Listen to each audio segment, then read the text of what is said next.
যখনই জীবনে মনে হয় যে সব ঠিক হয়ে গেছে, বেশ ভালো লাগছে, সব ঠিকঠাকই আছে, যেটা প্রবলেম ছিল সলভ হয়ে গেছে, সব এরপরে সব ভালো যাবে, এরপরে আমরা সব ঠিকঠাক করে নিতে পারবো, সব ঠিক হয়ে যাবে।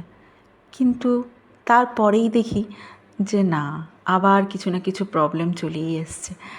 আর সেই প্রবলেমটা হয়তো মনে হয় যে আর পারবো না, আর পারছি না। মাঝে মাঝে মনে হয় যে আর পারলাম না, আর ভাল লাগছে না, ভেঙে পড়ি। তারপরেই জানি না কেন হঠাৎ করে অনেকটা শক্তি পাই। তখন মনে হয় যে না, এই এতটা ভেঙে পড়লে চলবে না, কিছুটা মানে এই নিজেকে স্ট্রং ধরে রাখতে হয়। তারপরেই দেখি আবার কিছুদিন পর হয়তো সেই প্রবলেমটাও সলভ হয়ে যায়। তো সেরকমই জীবনে না এরকম প্রবলেম আসতেই থাকে, কিছু না কিছু প্রবলেম আসবেই। আর সেটা যখন আসে না, তখন মনে হয় যে সত্যি আমি আর পারবো না, আর পারছি না, কেন এরকম আমার সাথে হয়, এটা মনে হয়। হয়তো সবারই এটাই মনে হয়, মানে সবার ক্ষেত্রেই হয় যে আমার সাথে কেন এই ব্যাপারটা হচ্ছে।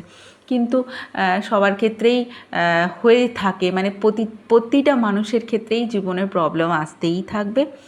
আর সেটা এরমভাবেই সলভ করতে হবে আমাদের। এটা ঝাড়গ্রাম থেকে এনেছিলাম টেডিটা। খুব কিউট না, এত সুন্দর কালারটা। ওই কালারটার জন্য এনেছিলাম পাপিয়ার জন্য। পাপিয়ার তো টেডি খুব পছন্দের। তো ও আগে প্রচুর কিনতো টেডি, এখন আর বয়স হয়ে গেছে তো এখন আর টেডি কিনে না। তবে আমি যখন একটা মলে গিয়েছিলাম মিষ্টির জন্য একটা টেডি কিনতে, তো তখন দেখে না বেশ ভালো লাগলো, ছোটোখাটোর মধ্যে ঘরে থাকলে ভালোই লাগবে, তো ওটার জন্য পাপিয়ার জন্য নিয়ে এসেছি। আর এদিকে এই যে ঘরে গোছাচ্ছি, ঘরের কাজ, সন্ধ্যাবেলায় বেরিয়ে পড়েছিলাম একটু সবজি বাজার করতে। বললাম না মাঝে মাঝে আমরা সবজি বাজার রাতেই করি, কারণ তো ওই সকালে টাইম হয় না, আর বেরোতেও ইচ্ছে করে না রান্নাবান্না করে।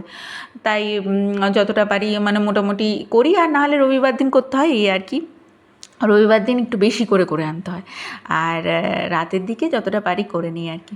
তো যাই হোক, আজকে রাতে সব সবজিগুলো কেটে কুটে রাখবো, কারণ না সকালবেলা উঠে আর কাটার টাইম হয় না, খুব তাড়া থাকে।